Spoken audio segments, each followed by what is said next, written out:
Ladies and gentlemen, I am SidAlpha, and despite the universe's seemingly constant need to keep me from being able to upload videos, and despite everything currently going on in my own day-to-day life, I felt this was one topic that was simply too important to let lie. And yes, I know I owe you all a review of Dragon Age Veilguard. I haven't forgotten, most of the audio has been recorded already. But today, this topic is an extremely serious one, as it involves journalism, more importantly yellow journalism, the duties and obligations of a journalist, and how failing those obligations do an extreme disservice to gamers. Specifically in this instance, we'll be discussing the recent outing of Smash JT by the YouTuber McDizzle for Smash JT using fraudulent insider sources for companies like Bioware and Ubisoft.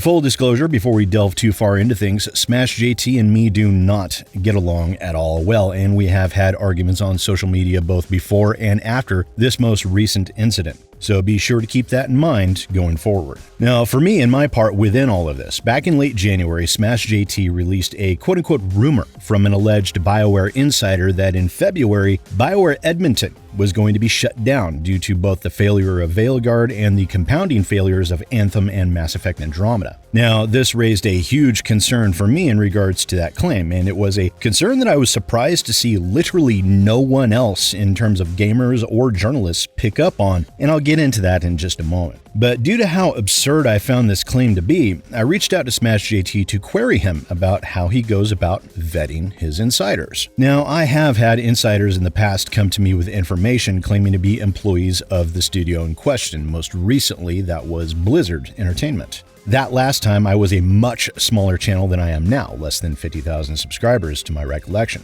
So I do know that sometimes an insider will come out to a smaller channel, and I did my due diligence in that case, as I always do. I verified with them via a copy of their latest pay stub, which showed current employment at the company, as well as images of their staff badge, which is used to gain entry into the office, as well as a current government-issued ID. This allowed me to know this person was who they said they were, that their same name was on a current pay stub, and that their identity was again on a company-issued access badge, which for any journalist this would be considered minimal but passable levels of verification, which is the bare minimum bar I would expect for any journalist handling an insider. To verify their identity and their veracity, as well as to make certain that you have a baseline of information to protect that insider's identity from any potential company backlash over a leak occurring. Which all of that falls under the most basic of guidelines under ethics in journalism, which is taught to all journalists in college during their first year. Now, as I said,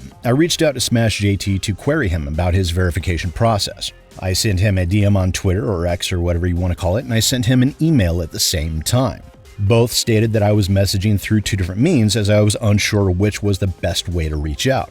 JT responded to email first and then transitioned it over to Twitter DM, as that was easier for him, which, okay, fine. Now here's what I wrote to Smash JT in January. Hey JT, just to double tap, I'll be sending the same message I email as well as sending you a DM via Twitter. Yes, I have been far more critical of you than supportive. That is the nature of things in my circle. I care more about facts and what is objectively true than anything else. Regardless, for both peace of mind and journalistic verification, are you able to describe to me the verification processes you have undertook with industry insiders? The specific reason behind that is obviously regarding Bioware Edmonton. I personally have my own reasons for doubting the validity of such info, and as your videos do not seem to be journalistic in nature, I owed due diligence to ask what verifications were made, if any, with any insiders you were in contact with. And no, I'm not currently, nor will I ever ask to be put in touch with them, just processes for journalistic verification. Now, note in there I did say for peace of mind. I was curious, thinking I was reaching out as a professional courtesy within my curiosity, and at that time I had no plans of pursuing the matter quite yet, and as it will turn out, my instinct was correct. The Smash JT responded to my email stating, "Hi there, honestly nothing in particular. People reach out to me just as you have here in chat. They work at these organizations and appreciate my coverage and trust me to get it right and their message out there anonymously.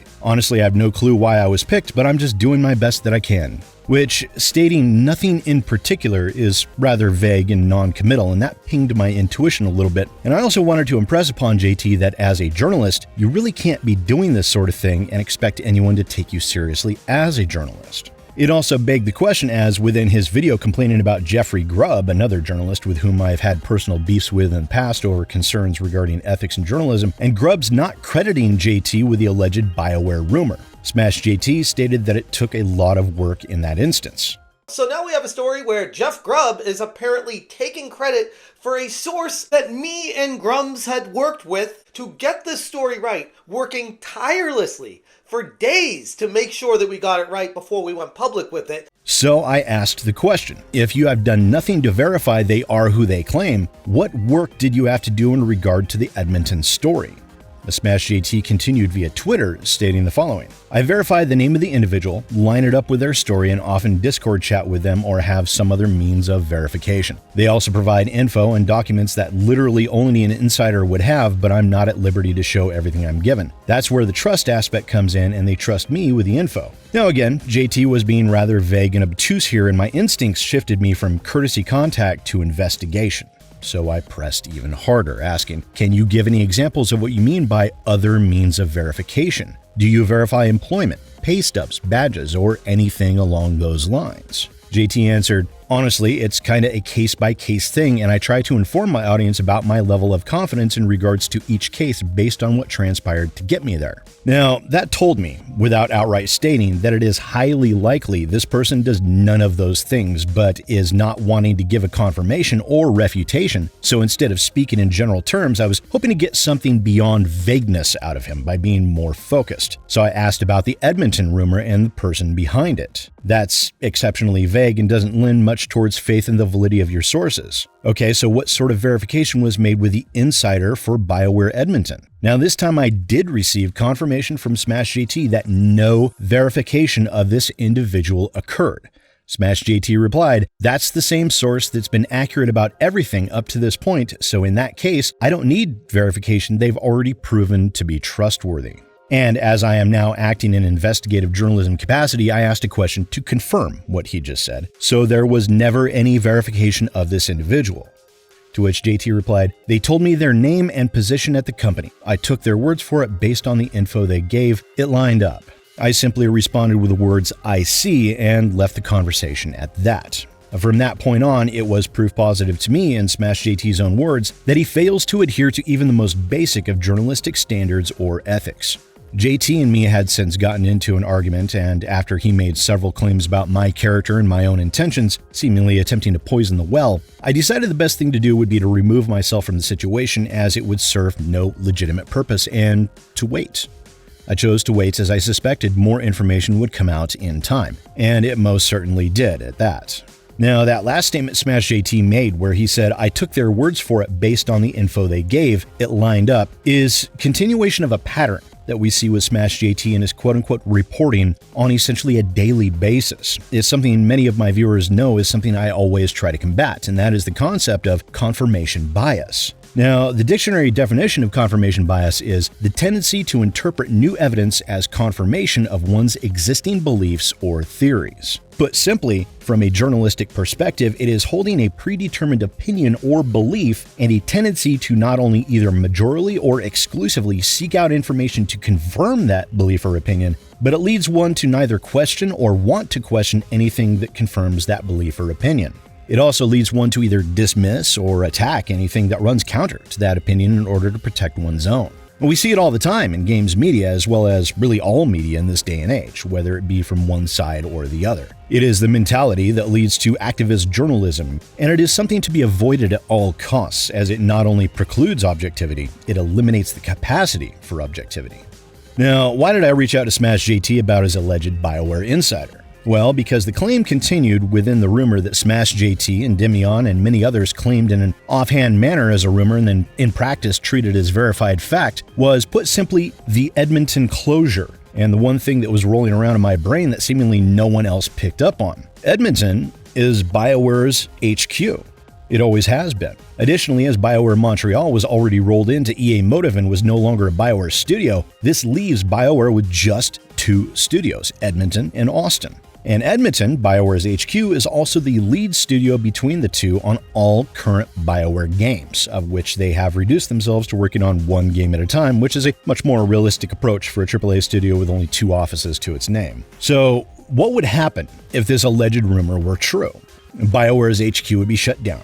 This means that only BioWare Austin would remain. The largest majority of BioWare's staff would either be laid off or given positions at Electronic Arts, and the majority of staff currently working on Mass Effect would no longer be with the company. And put simply, even if EA turned around and provided developmental support to BioWare Austin, the company would be in shambles, and Mass Effect would be, for all intents and purposes, dead. That, of course, would mean that with Mass Effect being dead or on severe life support, Electronic Arts would have no real reason to keep BioWare Austin running at all, meaning to close Edmonton would be the complete closure of BioWare as a company. But no one seemingly caught on to that. Now, is BioWare on its last legs? I think we can all agree that to be a yes. However, no death certificate will be issued until Mass Effect releases, and then the game will have to be a success if BioWare is to avoid closure. What's more, this BioWare Insider that JT stated has been right several times in the past?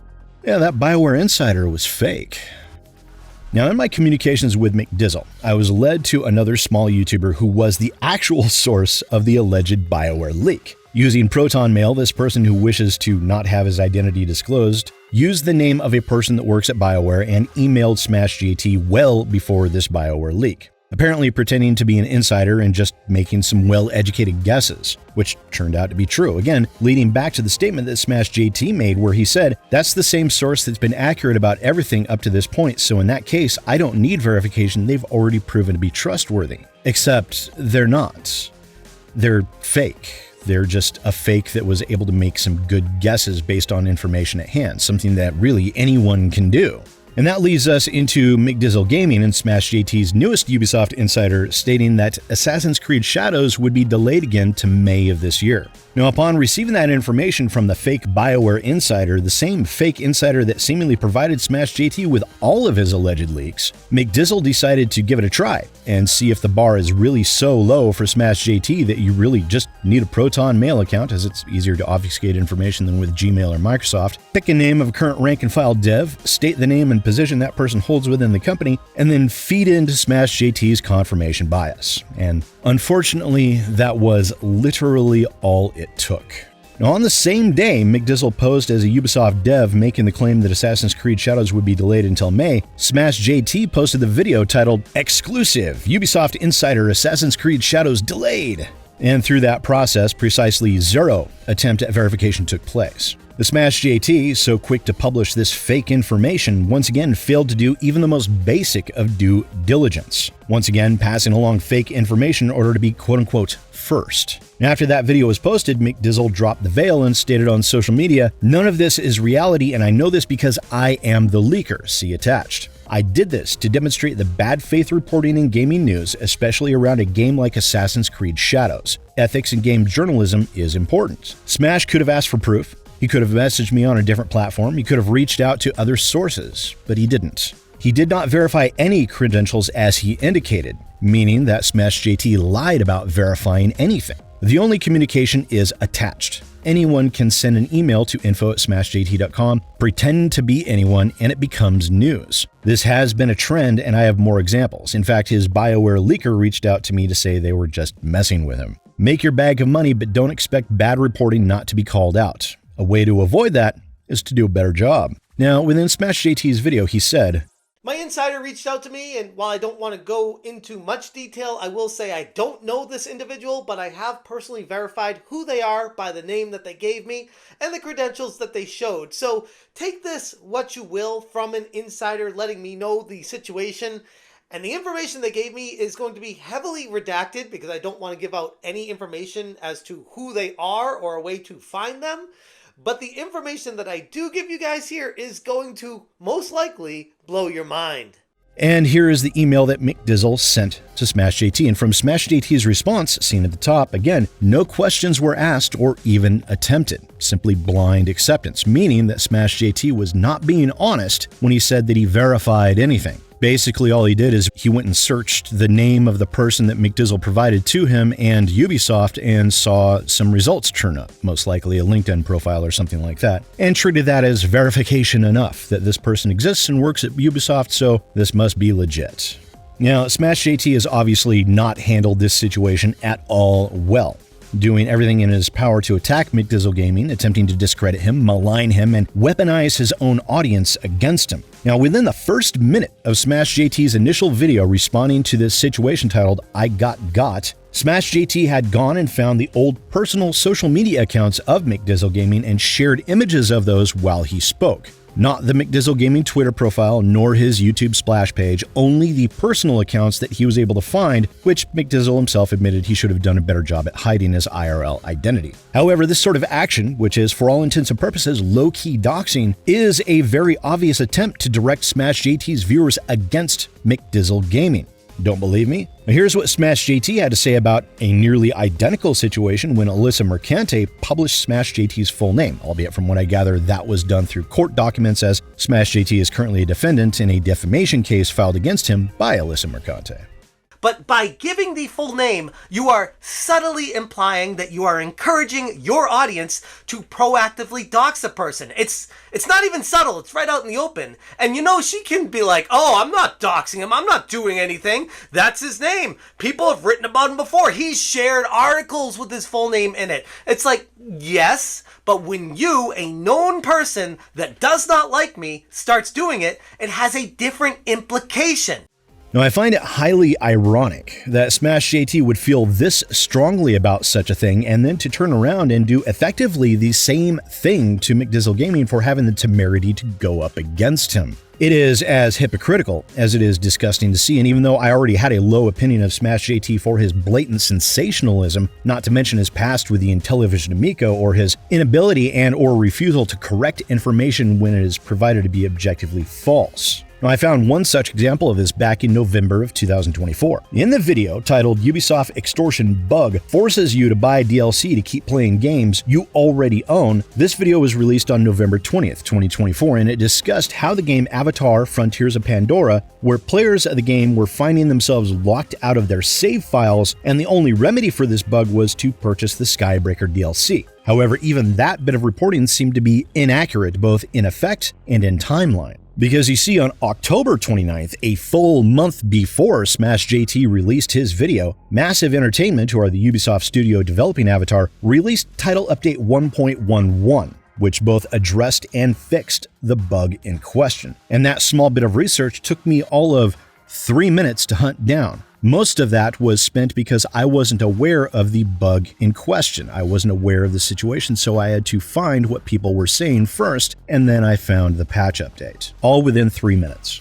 But I suppose why bother with a little bit of fact being injected into your content? Now, what we are left with is Smash JT publishing a video excoriating the developers for this bug as if it were ongoing to the day the video was recorded, whereas the bug was already fixed a full month before Smash JT had even heard about it. Now again, publishing objectively incorrect information and then refusing to address, correct, or solve the errors in reporting and errors in methodology. Now, we all make mistakes.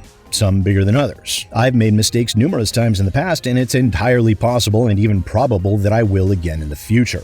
That is the nature of being a human being. Despite my firmly rooted sense of ethics and desire for objectivity, I'm not perfect. Close to it, but I'm not there yet. But when I do get something wrong, I correct it publicly, so people are aware of what the factual information on the subject actually is. I also make sure to refine my methods to make certain such errors don't resurface further down the line. Again, there's evidence of that on my channel. For me and my channel, at least, that is the bare minimum I feel I should do. But up until recently, Smash JT did tout himself as a journalist. So I have to ask, can you be a journalist when you don't even do the most basic levels of fact-checking that should be required for any level of reporting, let alone the most basic levels of verification and vetting needed for an inside source? Now, I suspect for many, the answer would be no. And in this case, with Smash JT, as I've said publicly before, once is a mistake, twice is a coincidence, thrice is a pattern. And we have Smash JT on at least 3 instances of absolute failure at even the most basic level of content creation, let alone reporting. And then if we factor in the Intellivision Amico situation, where Smash JT was a critic of the Amico until he spent a weekend palling around with Tommy Tallarico and riding in his Ferrari, he then became an ardent supporter, promoter, and investor, showing yet one more example of the mindset behind Smash JT and his so-called journalism. Smash JT was a tiny channel until he chose to target Alyssa Mercante over her woke ideology and palled up to Grums and Hypnotic. He saw success in the drama, which is certainly nothing new. Hell, I saw a similar rise back during the Alex Bauer debacle. However, Smash JT has seemingly let it go to his head, and he is also seemingly incapable of doing the job to a credible standard in my opinion. And fair credit to him, he makes good money with his version of yellow journalism, far more money than I will ever likely make holding to my standards of ethics and objectivity in regards to facts. However, at the very least, I know I need not worry about ever getting caught out as Smash JT has, let alone multiple times like Smash JT has. Because when you act with integrity, you need not fear the Reaper. Will this be the end of Smash JT? No, definitely not, because for most of his viewers, they did not notice or know about the fake Bioware Insider, and no one saw the case of objectively fake reporting I found of him back in November. And even then, fans of someone are far more likely to be forgiving, and that forgiveness breeds forgetfulness. Unfortunately for Smash JT, this will also feed into his inflated ego and greed. Not for the sake of his channel, mind you, but for him as a person. Eventually, it may well lead to a mistake that cannot be forgotten or forgiven.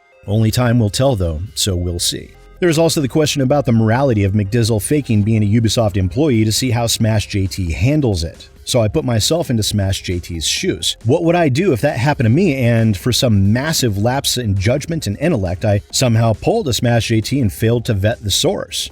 That I somehow became more concerned with being first than being right? How would I handle it? Well, I wouldn't low-key dox someone, that's for sure. I wouldn't weaponize my audience. I wouldn't attack them and attempt to malign their character. No, I would, as I have said in the past, admit that a mistake was made, correct the information, and assure my viewers that I would be taking steps to make certain I never suffered such a complete lapse in judgment ever again. But as for the morality of McDizzle doing this, I don't see the issue. I don't see the problem. If anything, journalists should be put to the test on occasion to see if they're still doing what they should be doing. And it's not identity theft as some people have attempted to claim. It's simply using a plausible name to test a journalist in their capabilities. Test that Smash JT resoundingly failed. But then again, going back to the hypothetical scenario where I end up getting a lobotomy and pull a Smash JT, but then do what I would do if I ever found myself in that situation, if I were to do so, there wouldn't be a massive drama behind it. I would admit that a mistake was made, I would issue steps to correct the mistake, and that would be that. I wouldn't get the opportunity to use the drama to pad my ad revenue and donations as Smash JT has done. But there is always a financial cost to both honesty and integrity, and that is something I am well versed in experiencing, both in the past and currently. But hey, if anyone wanted to help pay for food, links in the pinned comments, just saying. Either way, I hope for Smash JT's sake that his course does correct. But my intuition tells me that correction is extremely unlikely to occur. I hope in this rare instance that I am wrong, but let's face it, I'm most likely correct in my estimation. If there were a Dirty Devs category for journalists, though, you most certainly would have earned a hallmark place in those not-so-hallowed halls, Smash JT. Keep that in mind. Once again, ladies and gentlemen, I am SidAlpha, and I'll see you next time.